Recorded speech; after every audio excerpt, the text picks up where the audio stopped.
Hello dear aspirants, a very warm welcome to Bodhisattva PCS. This is 6-month plus current affairs series for 68 BPSC mains examination and I am Amrin Tiwari. My dear friend, we are covering all important 6-month plus all important current affairs topic through video lecture and PDF notes. यदि आप अभी channel पे नए हैं और previously video देखना चाहते हैं तो नीचे वीडियो को डिस्क्रिप्शन बॉक्स में उसका लिंक दिया हुआ है, सबको आप क्लिक करके अपने प्रिपरेशन का पेस और स्टैंडर्ड दोनों मेंटेन कर सकते हैं। और हाँ, ये हमारा फ्री इनिशिएटिव है फॉर 68 बीपीएससी एस्पिरेंट्स के लिए, तो इसका पीडीएफ नोट्स भी हमारे द्वारा फ्री ऑफ कॉस्ट शेयर किया जा रहा है, जो कि हमारा पब्लिक टेलीग्राम ग्रुप है बोधिसत्व पीसीएस का, उस पर अवेलेबल कराया जा रहा है। वो भी वीडियो को डिस्क्रिप्शन बॉक्स में उसका लिंक दिया हुआ है। ठीक है, आज का टॉपिक है under international relation India Egypt relation. देखिए, भारत के 74वें रिपब्लिक डे पर गणतंत्र दिवस के अवसर पर इजिप्ट दैट मींस मिस्र के राष्ट्रपति अबुल फतेह अल सीसी को मुख्य अतिथि के रूप में इनवाइट किया गया था। ये मिस्र के पहले ऐसे राष्ट्रपति हैं जिनको यह गौरव मिला, जिनको यह सम्मान भारत के द्वारा दिया गया था। ठीक है, और भारत का संबंध आज से नहीं अशोकन पीरियड से है। और देखिए, मैं बताता हूं ना, थोड़ा सा पॉज देना चाहूंगा कि कोई भी जब करंट अफेयर्स का आप टॉपिक उठाते हो इंटरनेशनल रिलेशन, तो जो तत्कालीन करंट डेवलपमेंट हो ना, उसी से भूमिका की शुरुआत करो और फिर जो मतलब भूतकाल में उसके देश के साथ कोई रिलेशन था और कैसे कैसे डेवलपमेंट हुआ, एक एक लाइन करते करते प्रोग्रेस होते जाओ और भूमिका का लास्ट करो। क्योंकि भूमिका में जब ये सारी चीजों का आप इनपुट करोगे तो एग्जामिनर को लग जाएगा कि थ्रू आउट मतलब ये जो इनकी आंसर राइटिंग है ये क्या कहना चाहते हैं। तो आपकी भूमिका जो है काफी क्रिस्टल एंड क्लियर होनी चाहिए, काफी क्रिस्प होनी चाहिए, कोई पढ़े तो बंद जाए और उसको ओवरऑल पूरा आपके आंसर राइटिंग का पता चल जाए कि ये थ्रू आउट आंसर राइटिंग ये क्या कहेगा बंदा। ठीक है, तो हमने देखा कि 74वें गणतंत्र दिवस के रूप में इजिप्ट के प्रधानमंत्री को चीफ गेस्ट के तौर पे बुलाया गया था और ये ऑनर प्राप्त करने वाले अल सीसी जो है पहले इजिप्टियन राष्ट्रपति हैं। और यदि भारत का और इजिप्ट का प्रीवियस रिलेशन को देखोगे तो यह रिलेशन कोई 100-200 साल का नहीं है, ये काफी पुराना है। अशोकन अभिलेखों में देखोगे तो टॉलमी द्वितीय से रिलेशन की जो है मान्यता प्राप्त होती है कि मिस्र से तब से जो है रिलेशन था। और आधुनिक काल में, मॉडर्न काल में यदि महात्मा गांधी की बात करें, जो महात्मा गांधी हमारे स्टेटमेंट्स थे और इसके साथ साथ रिवोल्यूशनरी थे इंडिया का, वैसे ही साद जगलौल भी स्टेट्समैन थे इजिप्ट का और रिवोल्यूशनरी नेता थे। और दोनों ने समान लक्ष्यों के साथ समान कदमों पे चलते हुए अपने अपने देश को आजाद कराने को लेके जो है रिवोल्यूशन को लीड किया माय डियर फ्रेंड। इसके साथ साथ भारत आजाद होता है और नेहरू और नासिर के बीच प्रगाढ़ संबंधों की नींव पड़ती है। 1955 में इन दोनों के बीच कई मुद्दों को लेकर संधि होती है और इसका परिणाम जो है 1961 में ये नॉन अलाइड मूवमेंट या यूं कहें कि गुट निरपेक्ष आंदोलन के तौर पे आप देखते हो। और विश्व में बहुत ध्रुवीय विश्व व्यवस्था की तरफ इनका कितना महत्वपूर्ण योगदान है, इसके उपलब्धियों से हम इस बात को आंक सकते हैं। जहां पे रशिया और अमेरिका जो है अपने अपने वर्चस्व को लेकर लड़ाई लड़ रहे थे, वहां पे विश्व के कुछ लीडर्स ने मिलकर ये गुट निरपेक्ष आंदोलन की शुरुआत की। ये अलग से अपना मतलब स्टैटिक टॉपिक है, यहां पे इसके बारे में ज्यादा डिस्कशन नहीं करेंगे। तो ये हो गया हमारा ओवरऑल इंट्रोडक्शन। और हमने बताया, जैसे कि सब लोगों ने बेसिक्स ऑफ इंटरनेशनल रिलेशन का मेरा क्लास देखा होगा, तो मैंने बताया था उसमें कि कैसे किन किन क्लॉजों को देखा जाता है, किन किन डायमेंशंस को देखा जाता है जब किसी देश का किसी अन्य देश के साथ हम रिलेशंस को देखते हैं। एंड देखिए, और इसको मतलब डिटेल में आगे जाने से पहले आपसे रिक्वेस्ट है कि यदि चैनल पे नए हैं तो चैनल को जरूर सब्सक्राइब करके बेल का आइकन दबाइए और अपने अन्य फ्रेंड्स के साथ भी शेयर कीजिए ताकि इसका लाभ जो है मैक्सिमम लोगों तक पहुंच सके। ठीक है, तो अभी मैं बता रहा था कि दो देशों के बीच जब रिलेशन देखा जाता है तो रिलेशन के बहुत सारे आयाम होते हैं। आप अपने पड़ोसी से रिलेशन की बात करोगे या मतलब गांव के किसी अन्य व्यक्ति से, तो बहुत सारे आयाम होंगे। आर्थिक आयाम भी हो सकता है, पीपल टू पीपल कांटेक्ट मतलब आत्मीय आयाम भी हो सकता है, इसके साथ साथ सांस्कृतिक आयाम भी हो सकता है, धार्मिक आयाम भी हो सकता है और व्यापार से रिलेटेड भी आयाम हो सकता है। यदि इसको प्लॉट करो देश के लेवल पे तो बहुत सारी चीजें होती हैं। ठीक है, तो वैसे ही करके आप किसी भी देश के साथ पढ़ोगे तो क्या क्या देखोगे, सामाजिक, धार्मिक, राजनीतिक, सांस्कृतिक, आर्थिक, तकनीक सहयोग कितना है, रक्षा सहयोग कितना है, ये सारी चीजें हम देखते हैं। तो इंडिया और इजिप्ट के रिलेशन में भी यही सेम इनपुट रहेगा। पहले इकोनॉमिक रिलेशन की बात करें। देखिए, Egypt India's most African trading partner है। इजिप्ट जो है इंडिया का जो अफ्रीकन पार्टनर की बात करें उसमें मोस्ट इंपॉर्टेंट ट्रेडिंग पार्टनर है। ठीक है, यहां पे बायलैटरल ट्रेड एग्रीमेंट है दोनों देशों के बीच और ये बेस्ड है किस पे, मोस्ट फेवर्ड नेशन के क्लॉज पे बेस्ड है और ये कब से इफेक्टिव है, 1978 से इफेक्टिव है। यदि हाल ही के दिनों में हम देखें, पिछले 10 वर्षों में ऐसे बताया गया है कि दोनों के बीच जो है बायलैटरल ट्रेड जो है वह 5 गुना से अधिक बढ़ गया है, 5 गुना बढ़ गया है। ठीक है, और कुछ स्टैटिस्टिक्स हैं, मैं देख लेता हूं, मैं इसमें आपको समझा देता हूं, जरूरी है। और इसका पीडीएफ नोट्स जो है डिटेल फॉर्म में कल मॉर्निंग तक 10 बजे तक मैं टेलीग्राम ग्रुप पे अवेलेबल करा दूंगा, वहां से देख के जो है उसको पीडीएफ का जो है शॉर्ट नोट्स बना लेना। देखिए जो 2018 हम कोई भी चीज कहते हैं कि पिछले कुछ सालों में इनके बीच बायलैटरल ट्रेड जो है 5 गुना से ज्यादा बढ़ गया है, तो इसको वेरीफाई भी करेंगे, बहुत सारी चीजें होती हैं। तो 2018 की बात करें, 2018-19 के फाइनेंशियल ईयर में जो बायलैटरल ट्रेड था इंडिया और इजिप्ट के बीच, ये $4.55 बिलियन के बराबर था। और डॉलर की बात करें तो अक्सर अमूमन कंसीडर कीजिएगा USD, that means United state के डॉलर के बारे में।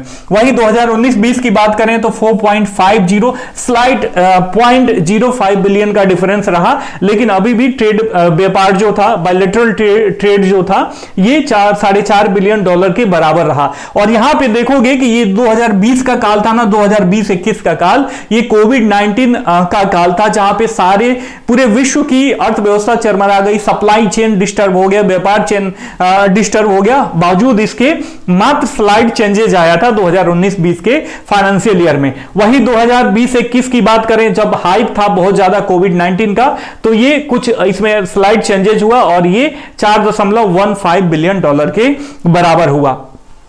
ठीक है, और इस बीच यदि देखा जाए तो जब बायलैटरल ट्रेड होता है तो हम ये देखते हैं, जैसे हम अमूमन चाइना के साथ व्यापार करते हैं तो हमारा ट्रेड डेफिसिट होता है, लेकिन यहां इजिप्ट के साथ व्यापार हमने किया तो हमने देखा कि 372 मिलियन के पॉजिटिव ट्रेड बैलेंस के साथ हम आगे जा रहे हैं, मतलब नाफे में चल रहे हैं। वही 2020-21 में फिर से जब चीजें नॉर्मल होने लगी तो ये जो बायलैटरल ट्रेड था इंक्रीज होके कहां तक पहुंच गया, 7.26 बिलियन डॉलर का बायलैटरल ट्रेड हुआ दोनों देशों के बीच, जो कि यदि फाइनेंशियल ईयर 2020-21 की बात देखें तो इसमें जो है 75% का इंक्रीमेंट देखा गया माय डियर फ्रेंड। ठीक है, तो ये सारी चीजें हैं, कुछ बहुत ज्यादा हाई एंड फाई मतलब कुछ नहीं होता है, जैसे हवा मार्केट में क्रिएट किया जाता है और कोर्सेज के नाम पे आपको इंटरनेशनल रिलेशन पढ़ाने के नाम पे 10,000 15,000 केवल इस सेक्शन, एक सेक्शन का लिया जाता है, तो डरने की आवश्यकता नहीं है। यदि अभी भी आपका टारगेट है 68 बीपीएससी मेंस या 69 बीपीएससी मेंस की बात करूंगा तो हमारे द्वारा जो है यह कोर्सेज शुरू किए जा चुके हैं, अभी कुछ ही क्लासेस निकले हैं। यदि आप इसे ज्वाइन करना चाहते हो, we are covering all part of GS first and GS second paper included with SA, जिसमें हम 100+ टॉपिक जो है एसए का कवर कराएंगे, कंटेम्पररी फिलॉसफी और बिहार से रिलेटेड। करंट अफेयर्स हमारा जो है मेन यूएसपी है, हर एक चीज जहां पर रिलेवेंसी है हम करंट का इनपुट डालते हैं, चाहे वो बिहार स्पेशल हो या इंडिया से और इंटरनेशनल करंट अफेयर्स की बात करें। ये मात्र 2499 रुपये में है सारी चीजें, तीनों चीजें। If you want to join us and हाँ, यदि आप हमसे ज्वाइन करना चाहते हो तो ये हमारा नंबर है 97 170 58 805। ठीक है, 5 एक और नंबर है 98 10 63 8805। इन दोनों नंबर पे किसी पे कॉल करके आप हमारे प्रोग्राम के बारे में और ज्यादा डिटेल जानकारी ले सकते हो और हमसे जुड़ के आप अपने प्रिपरेशन का पेस और स्टैंडर्ड दोनों मेंटेन कर सकते हो माय डियर फ्रेंड। हाँ, तो मैं कह रहा था कि अभी भी आपको यदि इंटरनेशनल रिलेशन डिफिकल्ट लगता है तो मेरा जो बेसिक्स ऑफ इंटरनेशनल रिलेशन वाला वीडियो लेक्चर है, जो मैं नीचे दिए गए मतलब वीडियो के डिस्क्रिप्शन बॉक्स में लिंक दिया हुआ, उसको क्लिक करके देख लेना। उसके बाद से आपको इंटरनेशनल रिलेशन समझना बहुत ही आसान हो जाएगा माय डियर फ्रेंड। ठीक है, एज ए टीचर मैं बच्चों को डराता नहीं हूं, बच्चों को समझाता हूं, पढ़ाता हूं। ठीक है, जैसे अन्य मार्केट में ऐसा किया जा रहा है। ठीक है, तो आपको डरने की आवश्यकता नहीं है, समझने की आवश्यकता है। ठीक है, अब देखिए इसमें यदि देखा जाए तो एक डेटा आया था, according to Egyptian central agency for public mobilisation and statistics, इसके अनुसार कहा गया है कि India was Egypt third largest export market. Egypt का यदि एक्सपोर्ट मार्केट के रूप में देखें तो इंडिया का तीसरा स्थान है, और ट्रेडिंग पार्टनर के रूप में देखें तो चौथा जो है सबसे बड़ा स्थान है। ठीक है, तो ये सारी चीजें हमने इकोनॉमिक स्टैटिस्टिक्स के बारे में देखा, बायलैटरल ट्रेड के बारे में देखा माय डियर फ्रेंड। अब आ जाते हैं अब हाल ही के डेवलपमेंट में, चूंकि करंट अफेयर से रिलेटेड टॉपिक है, इंटरनेशनल रिलेशन, और इसमें करंट का इनपुट डालना जो है काफी महत्वपूर्ण है, समय की अनिवार्यता है। देखिए हाल ही में कोविड-19 का तो एक इफेक्ट पड़ा था, जिसकी वजह से सप्लाई चेन विश्व का एकदम से डिस्टर्ब हो गया था। इसके साथ साथ मैं बात करूं तो रशिया और यूक्रेन का वार जो फरवरी 2022 से शुरू हुआ, उसमें भी सप्लाई चेन बहुत ज्यादा डिस्टर्ब हो गया। रशिया और यूक्रेन खूब भर भर के जो है गेहूं एक्सपोर्ट करते हैं, व्हीट एक्सपोर्ट करते हैं उन देशों के साथ जो अपने यहां गेहूं वगैरह नहीं उगा पाते हैं। ठीक है, तो बात करें इजिप्ट की, दैट मींस मिस्र भी अपनी आवश्यकता का 80% गेहूं जो है इन दोनों देशों से मतलब मंगाता था, इंपोर्ट करता था। ठीक है, तो चूंकि ये दोनों एक दूसरे से उलझ गए, सप्लाई चेन डिस्टर्ब हुआ व्यापार का, तो ये यहां से गेहूं मंगाने में असक्षम हो गया, तो यहां पे फूड शॉर्टेज हो गया। ठीक है, अब देखिए इंडिया के सिचुएशन में था, इंडिया भी कोविड-19 के इफेक्ट से अभी पूर्णतः निकला नहीं था, और आपको पता है कि इंडियन गवर्नमेंट के द्वारा बहुत सारी फ्री योजनाएं, फ्री ऑफ कॉस्ट में अनाज वगैरह, राशन पताई वगैरह लोगों के बीच डिस्ट्रीब्यूट किया जा रहा था, जो इस लायक नहीं है कि अपने खेतों से उपजाए गए अनाज से अपना पेट भर सकें। तो उन लोगों को फ्री ऑफ कॉस्ट भोजन अवेलेबल कराने की सरकार की जिम्मेदारी थी। एक लोक कल्याणकारी जो पब्लिक वेलफेयर स्टेट है और उसका जो भी शासक प्रशासक होता है, उसका महत्वपूर्ण कर्तव्य यह होता है कि अपने लोगों का पेट भरना। तो व्हीट एक्सपोर्ट पे इंडिया ने बैन लगा दिया था। ठीक है, भारतीय व्हीट एक्सपोर्ट पे। इसके साथ साथ अफगानिस्तान में चूंकि गवर्नमेंट बदला था, अफगानिस्तान में बहुत ज्यादा क्राइसिस थी, और एज अ पड़ोसी के साथ साथ जो वसुधैव कुटुंबकम का जो कॉन्सेप्ट है, जिसपे इंडिया जो है मानवीय और राहत सामग्री किसी भी देश को प्रोवाइड कराता है, तो इस सारे क्लॉजेस से बंधा हुआ था। डिस्पाइट दिस उसने क्या करा कि 17 मई 2022 को 61,500 मीट्रिक टन जो है इसकी पहली खेप जो है, गेहूं की पहली खेप किसको भेजी? इजिप्ट को भेजी। तब जाके वहां के लोगों को इजिली गेहूं वगैरह, रोटी वगैरह अवेलेबल हो पाया। इसके साथ साथ यदि भारत में या मिस्र में एक दूसरे के निवेशक के बारे में स्टैटिस्टिक्स देखें तो हमें पता चलता है कि भारत की मोर देन 50 कंपनियां जो हैं विभिन्न सेक्टर में मिस्र में इन्वेस्टमेंट करा है। ठीक है, और ये इन्वेस्टमेंट $3.15 बिलियन का इन्वेस्टमेंट रहा है। देखिए यहां पे जब आप इकोनॉमी का ये डेटा वगैरह देख रहे होगे तो डरने की आवश्यकता नहीं है। यहां पे लगभग यदि 3 बिलियन लिख देते हो तब भी कोई काटेगा नहीं। यहां पे ऑब्जेक्टिव क्वेश्चन नहीं है, ये सब्जेक्टिव चीजें हैं। लगभग लिख दोगे तो देखने वाला देखेगा कि हाँ इसको जानकारी है बंदे को। ठीक है, तो एग्जैक्ट डाटा याद करने की आवश्यकता नहीं है for mains examination my dear friend. और मैं आपको बताना चाहूंगा कि जो इन्वेस्टमेंट होता है किसी एक देश का किसी दूसरे देश में, तो केवल उसको एज अ इन्वेस्टमेंट नहीं देखा जाता है, यह भी देखा जाता है कि उस इन्वेस्टमेंट के बदौलत वहां के लोगों को कितना ज्यादा रोजगार मिल रहा है, जिससे वो अपने और अपने परिवार का लालन पालन कर पा रहे हैं। तो इस इन्वेस्टमेंट के बदौलत लगभग 35,000 मिस्र वासियों को जो है रोजगार मिलता है माय डियर फ्रेंड। ये अपने आप में बहुत बड़ी चीज है मिस्र वासियों के लिए और इंडिया के लिए भी। वहीं इजिप्ट की विभिन्न कंपनियों ने आईटी सेक्टर में इन्वेस्टमेंट किया है, लगभग 37 मिलियन का निवेश है। तो ऑब्वियस यहां पर भी रोजगार जनरेशन होगा और भारत और मिस्र को जो है दोनों देशों को फायदा मिलेगा।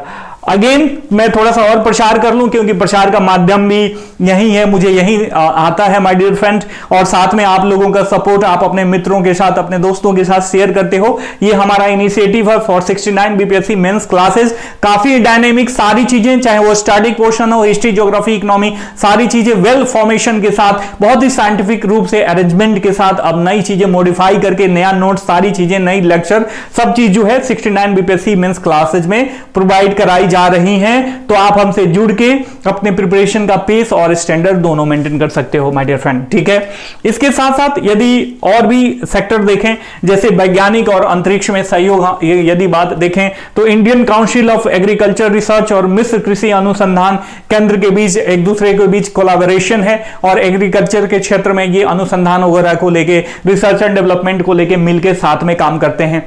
इसके साथ साथ अंतरिक्ष दैट मींस स्पेस जो है इन दोनों देशों के लिए नया एक क्षेत्र है, कोलैबोरेशन की आवश्यकता है। इंडिया जो है जहां पे इंडियन स्पेस रिसर्च इसरो जो है जहां पे अनेक देशों का सैटेलाइट लॉन्च कर रहा है, वो इजिप्ट भी इससे लाभ उठा सकता है। 2008 में इसको लेके दोनों के बीच जो है समझौता ज्ञापन भी हुआ है स्पेस सेक्टर को लेके।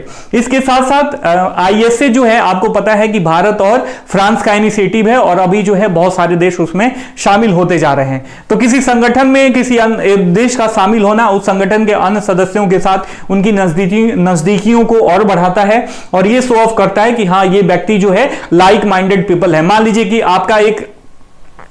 कि मेरा ये संगठन है बोधिसत्व पीसीएस, आप हमसे जुड़ोगे तो आपको मतलब ये हम कह सकते हैं कि आप जो है हमारे पढ़ाने के तरीकों से, हमसे, हमारे सोच से, हमारे विचार से, और जो हमारा अप्रोच है आप लोगों के लिए उससे आप सहमत हो।